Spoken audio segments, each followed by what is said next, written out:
Right, what was I doing? Oh yeah.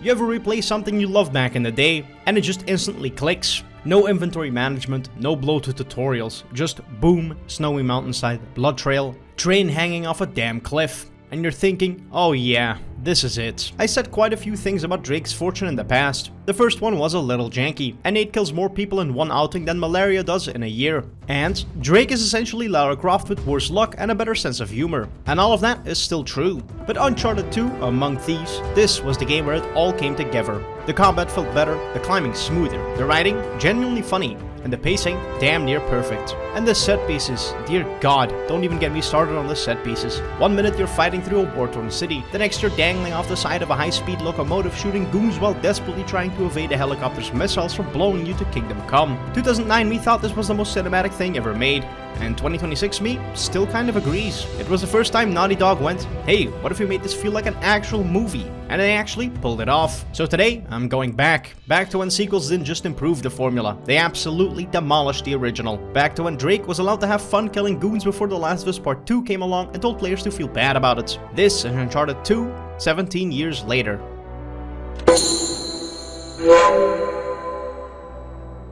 Following the success of Drake's Fortune, Naughty Dog found themselves in a weird spot. They had a solid foundation, a charming lead, and a new IP that sold just well enough to keep Sony happy, but it wasn't exactly setting the world on fire at the time. And Naughty Dog? Yeah, they weren't the kind of studio to be happy coasting on a 67 from prestigious outlets like the AV Club. So, instead of doing what most devs would do, tweaking a few mechanics, changing the jungle to a desert and calling it a day, they basically tore the entire thing apart and started fresh. New animation system, new engine tools, new set piece philosophy, new everything. Among Thieves wasn't made like just another sequel, it felt more like a statement. The jump from Drake's Fortune to Among Thieves feels massive, and that's because Naughty Dog had something to prove, not just to Sony, but to the whole industry at the time. They wanted to show that games truly were a valid storytelling medium, and to do that, they had to go truly cinematic. They brought in Amy Hennig to lead the charge again, and this time she came with an even bigger whiteboard full of character arcs, a much better understanding of pacing, and apparently a secret blood pact with the mocap gods, because the performances in this game still hold up ridiculously well. The team also fully embraced set pieces this time around. Remember that clunky jet ski section from the first game? Yeah, they chucked that in the trash and replaced it with a moving train level that somehow doesn't suck. And then they built a custom physics system just to make that train actually move through the environments. Not a fake roller coaster track, not just a background illusion, a real interactive thing. That's a kind of psychotic dedication to quality I can only respect. They also rewrote the combat flow. Instead of just ducking behind a wall and occasionally rolling out like a caffeine-addicted chimpanzee, you can now climb, sneak, and flank enemies across vertical environments. And while it still wasn't perfect, we'll get into the cover system later, but it was leaps and bounds ahead of its predecessor. Production spanned just over 2 years. And by the time Among Thieves launched in October 2009, it wasn't just the better Uncharted. It was the PlayStation 3's first true must-play game. The kind of game you saw on a GameStop demo screen and thought, wait, this is all gameplay?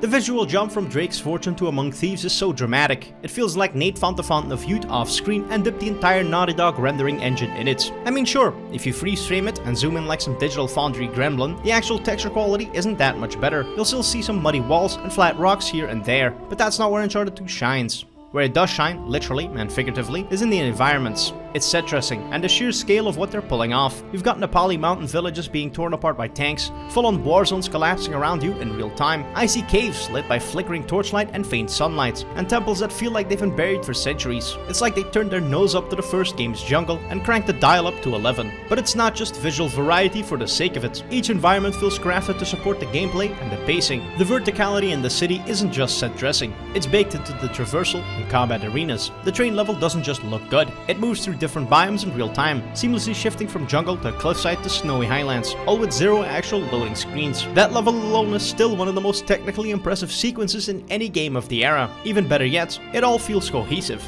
The lighting, the color grading, the weather effects. They sell every location like it's ripped out of a Spielberg film. There's a warmth to the villages, a cold dread to the mountain passes, and a mythical awe to the temples. Even the motion blur looks good here, despite it usually being the first thing I turn off. Character animations also got a massive upgrade. Nate no longer looks like he's permanently currently stuck in mocap hell. Movements are smoother, transitions more natural. He actually reacts to the environment around him, brushing against walls, stumbling after jumps, flinching during explosions. It adds a layer of believability that Drake's Fortune just didn't quite have. And honestly, you could boot this up today on original hardware, and it still looked damn good. The PS3 may have been a pain to develop for, but Naughty Dog made it work.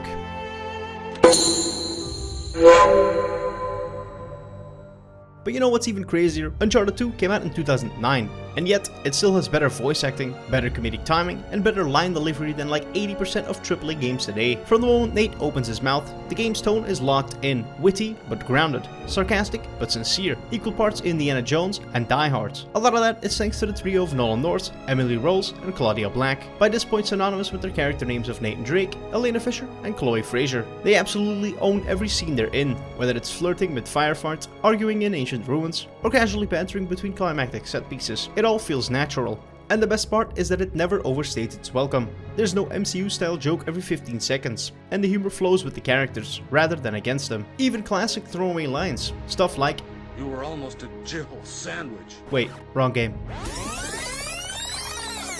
Stuff like, "That's my blood. That's my blood. It's a lot of my blood." Or Nate muttering, while mid-ascents, all of that just adds to the immersion. They make these characters feel human. Tired, frustrated, sarcastic, and most of all, relatable. And that's just the writing. Let's talk about the actual sound design now. Gunfire has a real weight this time. Explosions rattle the environment. Grenades shake the camera and feel dangerously close even when they're technically not. The train sequence? Oh my lord.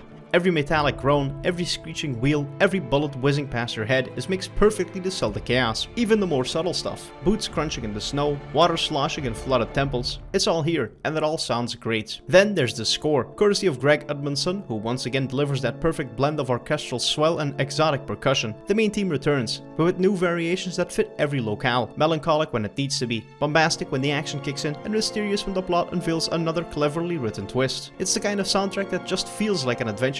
Something you can put on in the car and sound like you're going on a 1,000-mile journey, even though you're just driving to get a gallon of milk. Even the main menu music, you boot this game up and you just get hyped to hit continue. So yeah, between the world-class voice acting, razor-sharp direction, immersive sound design, and a score that'll give you goosebumps, Among Thieves isn't just good for 2009, it's still better than most of what's come since.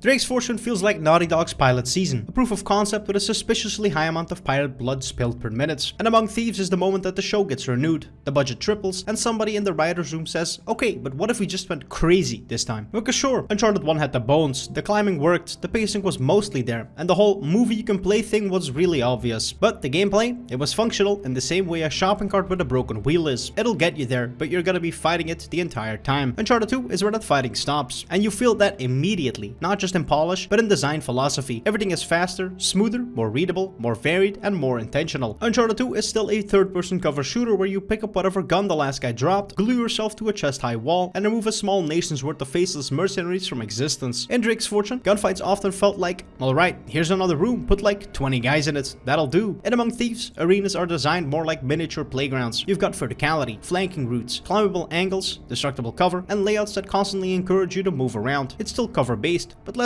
whack-a-mole shooting gallery and more scrappy action scene where you're constantly having to improvise. Enemies push you more, grenades come in more reliably, flanks happen more often, and because the spaces are built with traversal in mind, repositioning isn't just viable, it's usually the correct play. If you can avoid getting your head blown off by a sniper, that is. The shooting itself also just feels better, weapons have more punch, the hit reactions are clearer, and the gameplay does a better job communicating what's happening in the chaos. Nate still handles guns like a guy that's self-taught and learned firearm safety from a YouTube comment section, but the moment-to-moment gameplay is way smoother, and the usual series DNA returns. You're encouraged to scavenge post-skirmish. Ammo is limited enough so that you're constantly swapping primary weapons, and it keeps fights feeling scrappy instead of letting you settle into one main weapon for the whole game. Uncharted 2 does a pretty solid job of mixing enemy types so encounters don't blur together. You'll deal with basic pistol and rifle guys, the franchise's most common lifeform, shotgun rushers that exist purely to fuck your shit up on crushing difficulty, snipers that force you to dodge, roll, or die immediately, armored enemies that soak up bullets and demand your attention post-haste, and grenadiers that exists to evict you from cover like it's a landlord dispute. And while it's not exactly revolutionary, it is enough to keep you adapting. And the best part is that the game actually stages these enemies in ways that feel cinematic. Snipers posted up unbelievable Overwatch positions, heavies leading the charge down a corridor, grenades used to flush you into open gunfire. Hand-to-hand combat returns and is largely the same, but this time you've got smoother animations, better hit feedback, and scrappy brawls that feel like messy movie fights. It's not Sleeping Dogs levels of depth, and it doesn't need to be, but it does sell the idea of Nate as this hardened survivor who wins fights mostly through stubbornness and momentum. And that's important, because the game constantly puts you into situations where Nate is woefully outmatched and outgunned. You're not Master Chief, you're not Doom Guy, you're just a guy in a Henley shirt who keeps getting thrown through windows. Among Thieves also gets some more refined stealth mechanics. It feels much more like an actual way to take on certain challenges, rather than an afterthought. You get covered takedowns, ledge grabs into stealth kills, quiet sections where you can thin a group before inevitably getting spotted and scrambling to find the nearest piece of brick wall to hide behind. It's not getting close to Metal Gear levels anytime soon, and some enemies can be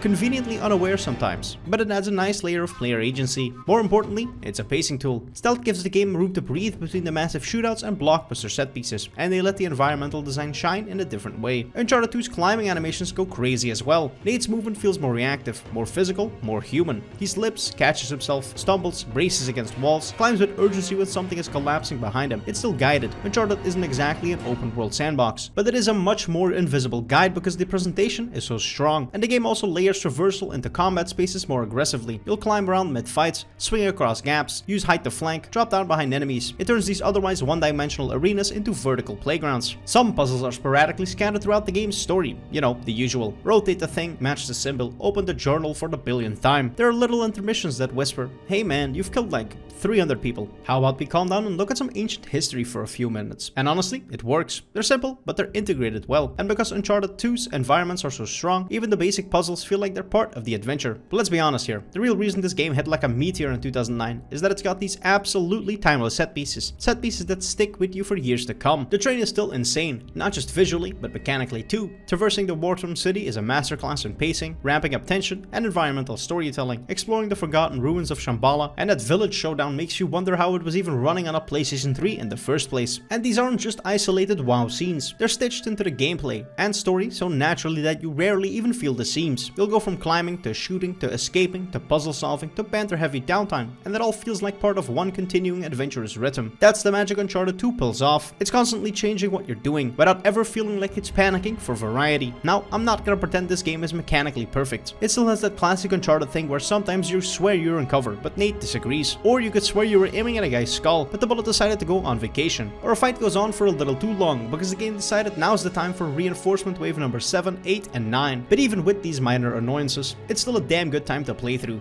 Remember that this game also shipped with a whole ass multiplayer stapled onto it. Back on PS3, Among Thieves had a competitive PvP multiplayer and some co-op modes, and for a while it seemed to genuinely be one of the most played onlines on the system. It's about what you expect from any third-person shooter.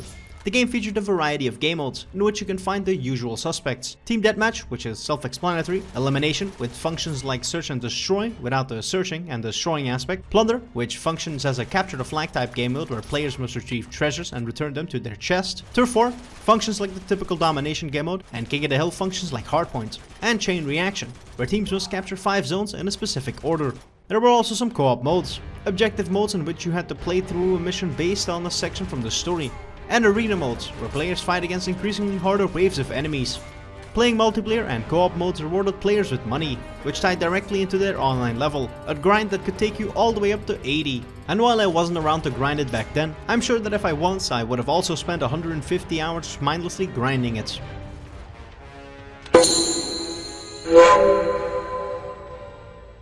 The game opens on a quote from Marco Polo, who basically goes, "I saw some wild shit, but y'all wouldn't believe me anyway." Foreshadowing? You bet. Cue Nathan Drake bleeding out on a train that's dangling off the side of a cliff like he's auditioning for the Fast and the Furious franchise. But before we find out how Nate got here, spoiler, it's bad life choices, rewind to a flashback. Nate's approached by Harry Flynn, British, smug, absolutely going to betray you, and Chloe Fraser, charming, clever, and also absolutely going to betray you. They pitch a museum heist involving a Mongolian lamp that may lead to Marco Polo's lost fleet. Naturally, Nate agrees, because treasure. They steal the lamp, it's got a map inside. Turns out Marco's fleet was hauling a mystical gem called the Sintamani Stone from the mythical city of Shambhala. Bad news, Flynn betrays Nate in record time. Good news, Chloe says she didn't know about it. Worse news, Nate gets arrested and rots in a Turkish prison for 3 months. Sully breaks him out. Legend. Chloe's already knee-deep in Zoran Lazarevich's camp. War criminal, Serbian, very into ancient mystical war crimes. There, they find a tomb full of dead explorers and a magical dagger called the Furba. Turns out Marco's crew never had the stone, just a note pointing to a temple in Kathmandu. But before Nate can call Indiana Jones about it, Flynn shows up, steals the clue, and the gang escapes by doing their favorite thing, jumping off cliffs. Sully nopes out. Chloe and Nate go back to Nepal. It's under siege, because of course it is. Lazarevich is looking for the temple too, and nothing says subtle like leveling half a city. En route, they run into Elena Fisher and her cameraman, Jeff. My name is Jeff? Cut that out. Who are here on assignment for Lazarevich is Still Alive, the documentary. Tensions rise, awkward reunions happen, and eventually they find the temple. Inside, it's revealed that the path to Shambhala lies somewhere in the Himalayas. Unfortunately, Jeff gets shot, Elena gets pissed, Chloe starts playing both sides harder than a blackjack dealer, and Lazarevich shows up to do what he does best: executions. Jeff gets the short end of that barrel. Chloe pretends not to know Nate, again, and Nate loses his map. We proceed to almost miss our train, but Elena's 5-star Uber service gets us onto it at the last possible moment. We fight through car after car, and eventually take on Draza, who's got the Furba, big man with bigger punches. Nate wins, Chloe shows up, they argue about plot decisions, and then Flynn arrives to shoot Nate in the stomach. Cut to the train half dangling off a cliff, back to where we started. Nate, full of holes and bad decisions, crawls his way out through sheer spite and a quick time event. Then he promptly collapses in the snow, wakes up in a Tibetan village. Elena's there, and so is Carl Schaefer, an old German dude. Definitely saw some shit during the war. He sends Nate and his new buddy Tenzin, local himbo, solid dude, into some caves where they fight what look like Yetis and discover that Schaefer's old expedition was a bunch of Nazis, and he straight up murdered them all to stop them from finding Shambhala. Moral ambiguity in my treasure hunting game? Anyway, Lazarevich's goons attack the village because of course they do. Nate and Tenzin fight off a literal tank. Schaefer gets kidnapped. The dagger gets stolen. Again. Nate and Elena fight their way through a convoy chase, survive another cliff drop, and infiltrate an ancient monastery that's guarded by puzzles, booby traps, and what I can only describe as architecture designed to kill parkour influencers. Schaefer, mortally wounded, tells Nate the stone must be destroyed. Nate, now fully in I care about their greater good mode, agrees. He finds Chloe again. She's done pretending Flynn isn't a scumbag, and finally gives Nate the Furba. Together, they unlock the door to Shambhala, and immediately get ambushed. Lazarevich pulls a classic villain move. Pick who lives, Chloe or Elena. But before he's forced to make a choice, the monsters show up. Except, plot twist, they're humans. Guardians of Shambhala, jacked up on mystical blue tree sap and cosplaying as Yetis to keep tourists out. Chaos ensues. Nate, Chloe, and Elena make their way to the heart of the city. Flynn shows up one last time in true petty X fashion and blows himself up with a grenade. Elena gets caught in the blast. Nate, tired of this entire week, goes full revenge arc and storms the Tree of Life, where he finds Lazarevich chugging blue goo like it's Mountain Dew code invincibility. Final boss fight ensues. Nate detonates resin all over the arena like he's trying to commit arson in a Red Bull factory. Lazarevich is finally weakened and then beat to death by the Guardians. You think the drama would stop there, but it doesn't. Shambhala starts exploding because it's the end of the video game now, and everyone sprints out just in time. Elena's alive, Chloe bows out. Nate admits, without saying it, that he loves Elena. Sully's back, we get a sunset, a kiss, and one of the cleanest outros in gaming. Roll credits. On paper, this game is about a magic rock that makes you immortal, and a villain who looks like he drinks crude oil for breakfast. But narratively, it's about something way more grounded. What kind of man is Nathan Drake, really? Because unlike Drake's Fortune, which mostly played things breezy, treasure hunt, cursed statue, mild genocide, Among Thieves starts asking actual questions about Nate as a person, and it's not always flattering. Right from the jump, we get two huge red flags. One, he's back to working with shady associates from his past, and two, he's literally bleeding to death inside of a crashed train. These are not the actions of someone who's learned from the events of the first game. The core theme here, and the one Amy Hennig and the writers thread throughout, is the gap between Nate the adventurer and Nate the person. The image he projects, wisecracking, confident, thrill-seeking, is constantly at odds with the consequences of his actions. People die, cities are destroyed, allies get betrayed. For the first time in the series, those things actually matter. Let's go back to that opening quote. I did not tell half of what I saw, for I knew I would not be believed. It's not just some historical flavor text, it's the game's entire framing device. This is a story about what gets left out of the legends, the blood, the betrayals, the people who don't make it home. It's about how adventure always comes with a body count, and now Nate has gotten very, very good at pretending that's not his fault. The problem is, this time, Everyone around him knows better. Let's talk about Chloe. She's not just there to be the spicy new love interest. She's here to challenge Nate. Morally, emotionally, logistically, take your pick. Chloe's the version of Nate who never stopped being a thief. She understands the game, and she plays it with zero guilt. And through her, the game starts forcing Nate to confront the uncomfortable truth. Maybe this whole treasure hunting thing, maybe it's not heroic. And then there's Elena, the emotional counterweight. She's not angry at Nate because he left her. She's angry because he's still pretending he's someone he's not. He says he's doing this for history, or legacy, or the truth. But he's not. He's doing it for himself, because he can't stop. That one scene where Elena looks him dead in the eyes and says, Nate, she pulled a gun on us. that's the question that unravels him. And Nate doesn't have an answer. Not a real one at least. It's complicated. Because for all his charm and athleticism and quippy dialogue, Nate's fundamental flaw is that he needs the chase.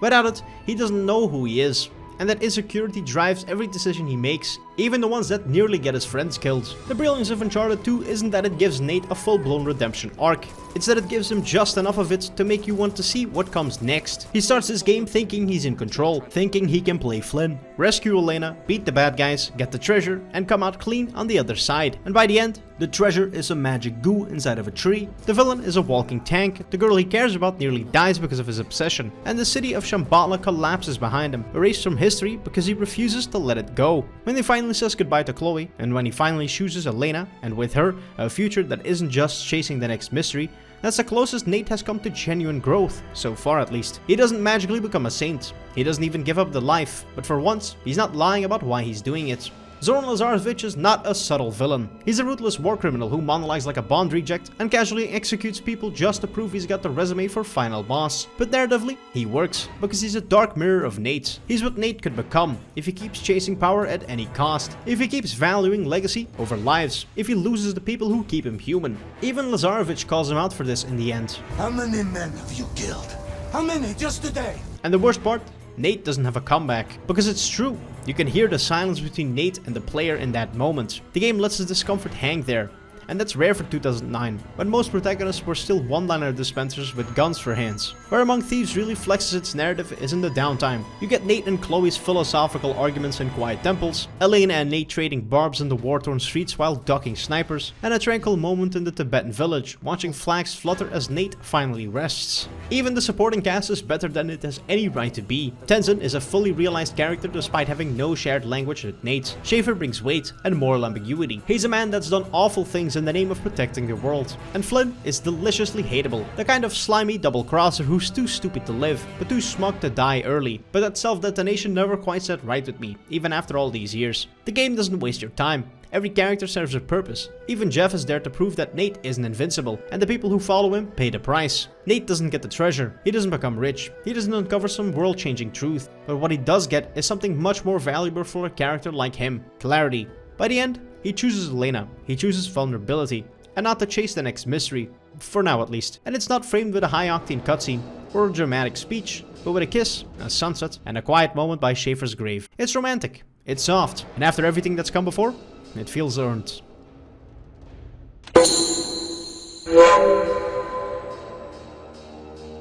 When Among Thieves landed in October 2009, it didn't get the usual sequel treatment of pretty good, slightly better than the first. It got a rare kind of reception where the entire industry collectively goes, okay, so this is the new bar now. Reviewers are basically unanimous on two things. It was a huge leap over Drake's Fortune, and it was one of the most complete blockbuster games on the PlayStation 3. The clear snapshot of that consensus is the aggregate, a 96 on Metacritic, sitting in that unfairly adored tier that only a handful of games ever touch. And it wasn't just critics tossing high scores because the train level made their brains leak out of their ears. The awards circuit treated it like a victory lap. At the Spike Video Game Awards, it walked away with Game of the Year. Then, a couple months later, the Academy of Interactive Arts and Sciences went even harder at the DICE Awards, where it pulled 10 wins, including Game of the Year, the kind of clean sweep that basically dares you to even try and challenge it. And over in the UK, the BAFTA Game Awards handed it another 4: Best Action Game, Best Story, Best Audio Usage, and Best Original Score. Ball knowledge right there. Commercially, it matched the hype with real momentum. In a post about the Game of the Year edition, PlayStation Blog stated it had sold over 3.8 million copies worldwide by September 28, 2010, and that players had logged more than 125 million online multiplayer matches. So, the legacy of its reception is pretty simple. This is where Uncharted stopped being the new kid on the block and became the reference point. Naughty Dog as a prestige machine, Sony's first party identity getting sharper, and every other studio quietly taking notes.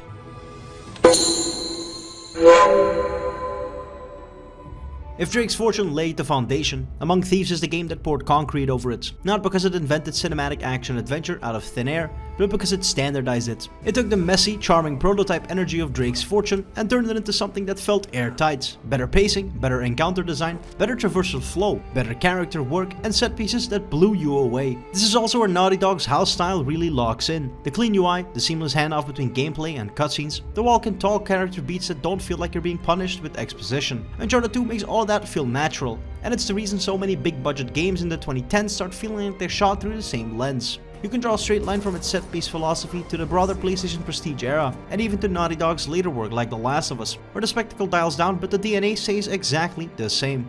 Even the stuff that's aged, some of the jank cover, the occasional "why are there 50 men in this one hallway" energy, doesn't really dent its reputation, because the overall craft is still ridiculous.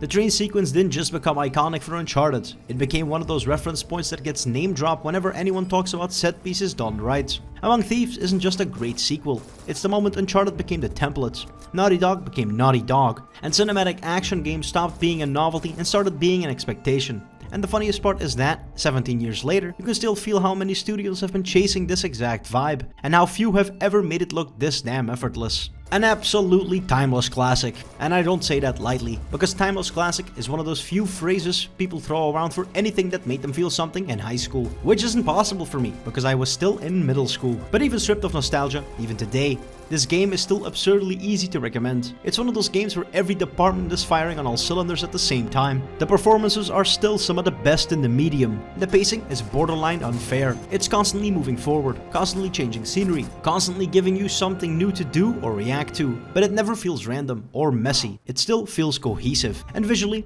even with PS3 era textures doing PS3 era texture things, the art direction, animation work, and sheer variety of locations are still impressive. The village, collapsing buildings, icy caves, monasteries, that damn train. This is the game where Uncharted becomes more than just charming pulp. It's where Nate gets challenged, where people around him stop enabling his nonsense, where the adventure fantasy comes with consequences, and the story actually lets characters breathe long enough for those consequences to land. It's still fun, witty, ridiculous, and it's also surprisingly human. A classic then, a classic now, and honestly, a classic probably forever.